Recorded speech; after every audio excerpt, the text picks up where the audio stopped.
저희가 앞으로 남은 시간 동안 계속 공부하게 될 이 프로그래밍은 결국은 논증이라는 얘기입니다. 아규먼트. 앞으로 보게 될 프로그램은 아까 그 논리학의 절차가 뭐였죠?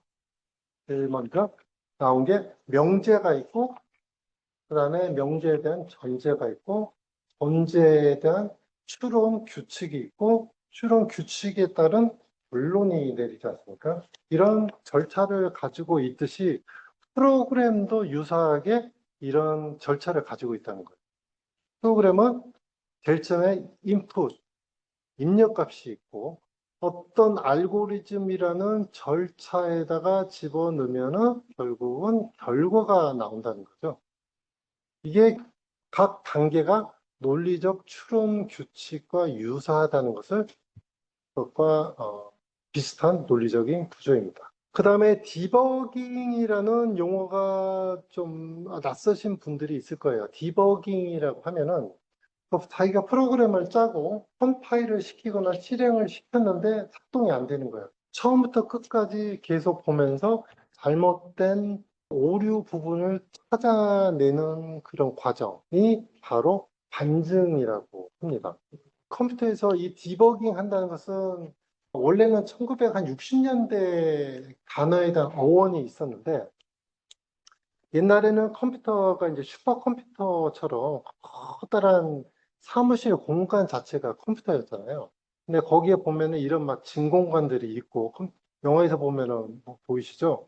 이 진공관들이 전기선이 굉장히 복잡하게 연결이 돼 있고, 그런데 어느 순간 여기에 작동이 안 되더라는 거예요. 이 슈퍼컴퓨터. 그래서 이 안에 들어가서 그 원인을 찾아봤더니 이 안에 나방이 있더라는 거예요. 여기에. 그래서 나방을 핀셋으로 찝어서 나왔더니 작동이 잘 되더라. 그래서 그 컴퓨터 프로그램에서는 잘못된 부분을 수정하고 오류를 찾아내는 것을 디버깅이라고 합니다. 버그. 버그가 뭐죠? 곤충. 곤충이죠. 아, 그래서 디버그. 예, D는 빼낸다는 얘기잖아요. 탈곤충인데. 그렇죠. 탈곤충. 탈곤충이. 디버그. 벌레를 핀셋으로 찝어냈다라고 해서 디버깅이라고 합니다. 그러니까 결국은 디버깅은 논리로 얘기하면은 논증의 모순을 찾아내는 거거든요. 그러니까 결국은 카운터 이그젬플이라고 할 수 있습니다. 카운터 이그젬플. 이거는 발레라고도 하죠. 발레. 그러니까 어떤 명제, 어떤 논리가 있는데 그 논리가 잘못됐다라고 주장할 때는 간단하죠.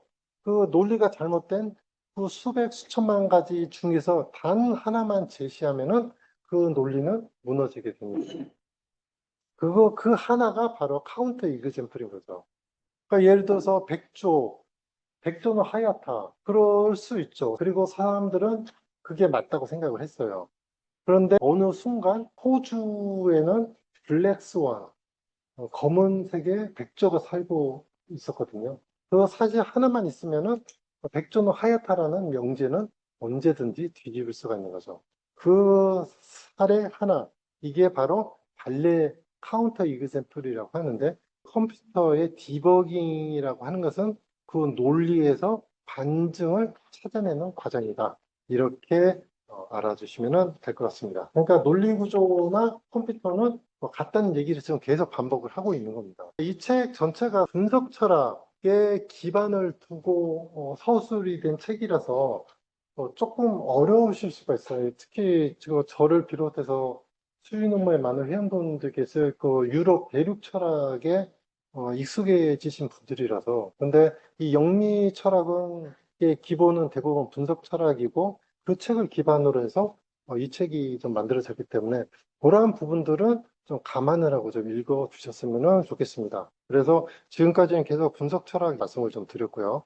언어의 논리적인 정제를 통해서 철학을 수학처럼 정확한 학문으로 만들려고 했던 것이 분석 철학이고, 잘 말하면은 잘 생각할 수 있다는 믿음에 기반해서 사유를 가능한 논리 구조 혹은 언어의 형식화에 있다고 인식하는 게 바로 분석 철학입니다. 비트겐슈타인 같은 경우 내 언어의 한계는 예색의 철학이다라고 얘기를 한 것도 바로 이런 논리 실증주의적 기반에 의해서죠. 물론 이 생각은 후기 철학적 탐구에 넘어가면서 이 생각이 완전히 바뀌긴 합니다. 그리고 사고를 규정하는 틀, 결국 논리는 생각의 경로를 형식적으로 정리하는 지도이자 타당한 추론을 위한 규칙의 집합이다 라고 얘기를 하고 있고요. 컴퓨터는 개념을 존재론적으로 모델링하는 게 바로 컴퓨터라는 것. 그 점을 잘 이해를 해주시면은 이 책을 읽고 이해하는데 큰 어려움이 없을 것입니다. 지난 시간에도 계속 얘기를 했던 객체지형 모델링, 클래스 계층 구조 이런 것들은 앞으로도 이 책에서도 계속 반복되는 내용들이니까요. 그리고 지금부터 말씀드릴 부분은 프로그래밍 패러다임에 대해서 지난주에 말씀 주신 분이 계셔서 이거 좀 추가적으로 조사를 좀 해봤고요. 크게 뭐 어려운 내용은 아니라서 가벼운 마음으로 들어주셔도 될 것 같습니다. 그 패러다임이라고 하면은 세상을 바라보고 해석하는 그런 그 틀이라고 할 수 있겠습니다. 이 프로그래밍 패러다임은 컴퓨터에게 문제를 해결하는 방법을 어떻게 지시할 것인가를 결정하는 방식이라고 할 수가 있겠죠. 프로그래밍 언어가 이런 논리 구조 혹은 데이터 흐름, 상태 변화 관리 방식에 따라서 달라지는 거고요. 그 다음에 프로그램이 실제 메모리와 CPU 자원을 어떻게 사용하고 어떤 추상화를 기반으로 작동하는지 이런 것들을 사용하는 방식들이 좀 많이 달라지기도 합니다. 지금까지 패러다임으로 보면은 이 세 가지입니다, 결국은. 그 대표적인 패러다임 프로그래밍으로 보면 첫 번째는 여기 구조적 패러다임이라고 할 수가 있는데요. 이 구조적이라는 얘기는 순서대로 명령어를 실행한다 라는 이런 사상을 가지고 있습니다. 그래서 대표적으로는 C와 파스칼이라고 하는 프로그램 랭귀지들이 있고요. 그 다음에 객체 지향은 세상을 객체 혹은 사물로 모델링을 한다라는 그런 철학을 가지고 프로그래밍을 하게 됩니다. 그래서 대표적으로는 자바, C++, 파이썬 이렇게 세 가지가 가장 대표적이라고 할 수가 있고요. 그 다음에 함수형은 모든 것을 수학으로 본다는 사상을 가진 약간 플라톤주의적, 기능주의적인 프로그래밍 패러다임이 바로 이에 해당이 됩니다. 이 세 가지를 한번 좀 본격적으로 보도록 할까요? 이 함수형 패러다임이라고 하는 것은 굉장히 좀 오래됐습니다. 1950년대 탄생이 됐고요. 그 다음에 수학의 람다 계산법이라고 해서 저희 알고리즘으로 철학하기 2장에 나오는 내용인데 알론소 처치라고 하는 사람이 개발한 계산법인데 튜링 처치 명제가 있죠. 여기에 기반해서 만들어진 포인트는 이겁니다. 함수형 프로그래밍이라는 거고요. 이 프로그래밍은 상태 변화 없이 데이터를 처리하고 동일한 결과, 동일한 입력에는 동일한 출력이 되도록 하는 그런 방식인 거죠. 그 방식에는 장점이 있죠. 예측이 항상 가능하다는 점이고요. 그다음에 1950년대에는 이것이 제안이 됐을 때는 굉장히 실용성이 낮았고 수학 방식이라서 학계 중심으로 됐었고 이후에 이제 구조적인이라는 프로그래밍 기법들이 나오기 시작했습니다. 구조적이라고 하면은 스트럭처럴이 아니고요. 이거는 프로시주얼이라는 뜻입니다. 프로시주얼, 이 절차적이라는 얘기고요. 이거는 60년대 실용화가 됐고, 그 다음에 순차, 선택, 반복이라고 하는 대표적인 프로그래밍의 세 가지 기법만으로 프로그래밍이 가능한 방식이라고 할 수가 있겠습니다. 그 다음에 객체지향이라는 프로그래밍은 지난 시간에 본격적으로 봤었는데요. 이게 제가 배우기 시작한 게 1990년대 초반부터 이때 이걸로 배우기 시작했는데 사실은 엄밀하게 얘기하면은 프로그래밍의 출현은 67년도 시뮬라라고 하는 프로그램이 있고요. 그다음에 스몰톡이라고 하는 72년도에 나온 프로그래밍이 기원이니까 역사적으로는 오래된 프로그래밍 패러다임이라고 할 수가 있겠습니다. 이게 90년대에 폭발적으로 증가됐 뿐이지 이 기원은 굉장히 오래됐다는 점 다시 한번 상기시켜 주시고요. 그리고 이 객체 지향 프로그래밍에는 대표적인 속성들이 있다고 그랬었죠. 그래서 캡슐화, 상속, 다형성. 지난 시간에 배운 내용들 다시 한번 리마인드를 해주시기 바랍니다. 이 장에서 또 간단하게 말씀드릴게요. 그래서 이게 출현 순서로 보면은 함수형이 이렇게 제일 먼저 나왔고요. 파란색 여기 있죠. 제일 먼저 시작이 됐습니다. 수학이 기반이 돼 있고, 이 컴퓨터 과학자는 사실 수학자예요. 그러니까 수학과와 이 당시에는 컴퓨터 과학은 그렇게 큰 구분이 없었습니다. 그래서 수학형 프로그래밍이 함수형 프로그래밍이 제일 먼저 시작이 됐고, 그 다음에 나온 게 구조적이라는 프로그래밍이 노란색 있죠? 이게 벌써 한 70년대 정상으로 피크를 찍고, 그다음부터는 하강기로 내려오는 그런 타이밍입니다. 그러니까 이 구조적 이 프로시저란 프로그래밍은 더 이상 이제 계속 사라져가는 그런 추세로 보시면 되고요. 객체 지향도 사실은 1990년대, 2000년대까지 정점을 찍고 사실은 내려가는 추세이기도 합니다. 객체 지향 프로그래밍이. 모든 게 이 객체지향이 정답은 아니었던 거죠. 근데 왜 이런 등장 순서와 부응 순서는 일치하지 않고 옛날에 함수형 프로그램이 이제 와서 서서히 급부상하고 있는 그런 추세에 대해서 한번 간단하게 보도록 하겠습니다. 이거 프로그래밍 또 나오는데요. 간단하게 보시죠. 이 구조적 프로그래밍이라는 건데 이거는 프로시저리라고 그랬죠. 절차입니다.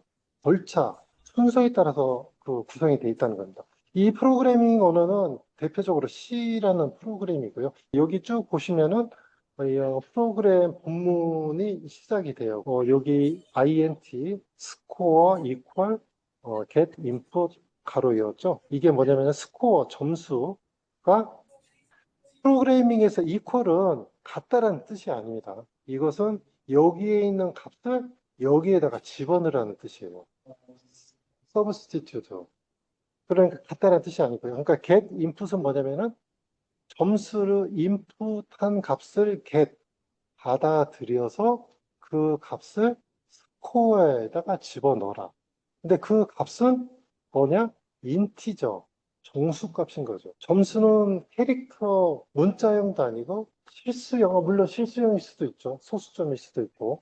근데 우리가 통상으로는 인티저, 정수값이고 이 스코어가 60점 같거나 크면은 조건문 패스라고 프린터를 하고 화면에 그렇지 않으면은 페일이라고 써라 라는 내용. 그러니까 프로그램이 실행되는 순서가 위에서 아래로 시퀀셜하게 쭉 아래로 내려가면서 실행하는 그런 방식이면서도 여기 보면은 if절이 이렇게 있죠. if, else 요까지가 하나의 구조, 스트럭처입니다. 그리고 여기가 또 다른 스트럭처가 되고요. 그러니까 구조가 크게는 메인 함수 안에는 크게 두 개, 하나, 크게 이렇게 두 개. 예. 그래서 이런 구조적인 프로그램의 C, 파스칼 이런 것들은 이렇게 순차적이고 조건문, 반복문, if, else문, for, while과 같은 명령어만 있으면은 계속해서 사용을 할 수가 있는 그런 방식입니다. 여기에서는 60년대, 70년대 고토문이라는 게 있었어요. 그러니까 프로그램 중에 보면은 여기서 프로그램 실행하다가 고투 해가지고 어디로 가라, 100번 라인으로 가라 이런 그 명령어가 있었거든요. 예전에. 아니 포트란 이런 옛날 프로그램에는. 그러면 프로그램을 쭉 실행하다가 이 고투문을 만나면은 그 다음으로 가는 게 아니라 고투해갖고 딴 데로 가는 거. 여기서 보면 고투 해가지고 또 어디로 가라 뭐 이런 식으로. 그러니까 이게 프로그램이 고투문을 사용하기 시작하면은 프로그램 전체가 완전히 스파게티처럼 얽히고 설켜서 나중에는 디버그, 수정할 수가 없는 스파게티 소스 코드가 돼버리는 그런 단점이 있습니다. 그래서 이 고투문을 쓰지 말고 그냥 체계적으로 쓰자라고 한 게 이 구조적인 프로그래밍인 거죠. 그러니까 구조적 프로그래밍도 하나의 패러다임으로서 한 시절을 풍미했던 그런 패러다임이라고 보시면 됩니다. 그런데 이게 문제가 뭐냐면은 여기 이제 변수들 있죠. 이런 변수들이 전역 상태로만 항상 존재를 하고, 그 다음에 복잡도가 커질수록 유지 보수 비용이 증가하는 그런 문제들도 있었고, 그리고 지난 시간에도 한번 말씀드렸죠. 그 윈도우 XP 같은 프로그램은 1500만 라인이 넘어가기 시작한다고요. 그러니까 이렇게 1000만 라인, 뭐 수천만 라인이 넘어가기 시작하면은 이 구조적인 프로그래밍이라는 방식으로는 프로그램을 관리하기 힘든 그런 특이점을 만나게 됩니다. 그렇게 되면은 이 구조적 프로그래밍이라는 것은 이제 포기를 하고 그 다음 단계로 넘어가는 게 바로 이 객체지향 프로그래밍입니다. 지난 시간에 배웠던 내용을 좀 간단하게 한번 리뷰 빨리 해보도록 하겠습니다. 현실 세계의 객체들은 항상 속성인 데이터와 행동인 메서드 이 두 가지로 구성이 되어 있다고 말씀을 드렸고요. 그 다음에 캡슐라는 데이터와 이 메서드를 하나의 객체 안에다가 숨기는 거죠. 그래서 그때 들었던 예 혹시 기억나세요? 자동차라는 기술적 대상에 대해서 속도라는 것을 컨트롤할 수 있는 두 가지의 인터페이스가 있죠. 가속 페달과 브레이크.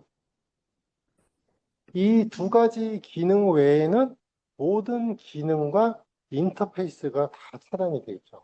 그러니까 일반 우리 같은 사용자들은 속도에 관한 기술적 대상인 자동차를 컨트롤할 수 있는 인터페이스는 단 두 가지일 뿐입니다. 나머지는 다 숨깁니다. 그게 바로 캡슐라고요. 그다음에 상속이라는 거 말씀드릴 때 제가 말씀드렸던 사례 혹시 기억나세요? 베이클이라는 그 사례 말씀드렸죠. 탈 것, 베이클이라는 부모의 클래스가 있으면은 그 부모 클래스를 자식이 상속을 받죠. 그 세계가 자동차일 수도 있고, 무슨 바이시클이 있을 수도 있고, 트럭이 있을 수가 있죠. 근데 이 각각이 이제 부모 클래스고, 이게 하위인 그 자식 클래스입니다. 여기서는 여러 가지 속성들이 또 달라지죠. 이 탈 것이라는 부모 클래스가 카에서 받게 되면은 어, 달라지는 게 있고 추가되는 게 있죠. 예를 들어서 바이시클 같은 경우는 바퀴수가 두 개가 되고요. 그 다음에 헬멧을 써야 되는 이런 속성도 추가가 돼야 됩니다. 트럭 같은 게 어떤 경우일까요? 트럭 같은 경우도 또 트럭이 가지고 있는 고유 속성이 또 있죠. 적재 용량이랄까, 승차 인원, 이런 것들도 트럭이 가지고 있는, 자식이 가지고 있는 고유한 속성일 것입니다. 그런 것들 중에서도 자신만의 속성을 이렇게 추가하는 것을 오버라이딩이라고 했었죠. 오버라이딩. 그러니까 부모의 속성을 그대로 받으면서 자신의 속성을 추구하는 것을 오버라이딩이라고 했었고요. 그리고 마지막에 다형성이라는 것이 있는데 이때 또 설명할 때 말씀드렸던 사례가 있었죠. 누구라는 이런 함수 객체 클래스가 있다고 했을 때 이 객체에 따라서 다르게 작동하는 거죠. 그러니까 자동차가 이 무브를 콜했을 때는 바퀴가 무브하고요. 비행기라는 객체를 콜을 하게 되면은 날개가 펴지고 움직여야 되니까. 그리고 로봇이라는 객체를 무브를 통해서 콜을 했을 때는 당연히 로봇이니까 관절이 움직이게 되는 거죠. 이렇게 똑같은 함수를 불렀는데 똑같은 객체를 불렀는데 알아서 그 객체에 따라서 적절한 메소드가 선택되는 것을 뭐라고 했는지 기억 혹시 나세요? 동적 바인딩이라고 했었죠. 이러한 객체들의 특성이 있었고요. 그때 지난 시간에는 이런 특성들을 말씀드리느라고 프로그램을 말씀을 못 드렸었죠. 지금 이게 대표적인 이 파이썬으로 짠 프로그램입니다. 한번 간단하게 보시죠. 프로그램들이 굉장히 복잡하게 보이는데 그렇게 또 듣고 보면은 또 볼만합니다. 여기 있는 클래스, 요까지가 이게 클래스입니다. 클래스는 뭐라고 그랬죠? 지난 시간에? 설계대라고 그랬죠. 그리고 가능태이면서 잠재태라고 했습니다. 클래스의 이름이 카입니다. 여기까지 되셨고요. 그 다음에 여기서 그 마이카라고 돼 있죠. 이 밑에. 요게 객체입니다. 디지털적 대상 객체입니다. 그러니까 객체는 현실화된 객체의 인스턴스화라고도 이렇게 말씀을 드렸거든요. 그러니까 이 카라고 하는 부모의 클래스에서 특성 중에서 칼라라고 돼 있었는데 이 클래스를 빨간색으로 지정을 해버린 거죠. 그러니까 내 차는 빨간색 차가 돼버리는 겁니다. 그리고 여기 있는 드라이브 요거 있죠? 요게 바로 여기 가지고 있는 행동, 메서드가 되는 거예요. 메서드. 칼라는 뭐라고요? 데이터 속성, 어트리뷰트. 이것을 부모 클래스로부터 다시 클래스가 그대로 상속을 받는 겁니다. 요 과정을 통해서. 카라고 하는 그 클래스를 객체인 마이카에다 그대로 받는다. 요까지만 좀 이해를 좀 해주세요. 이것도 계속해서 또 볼 거니까요.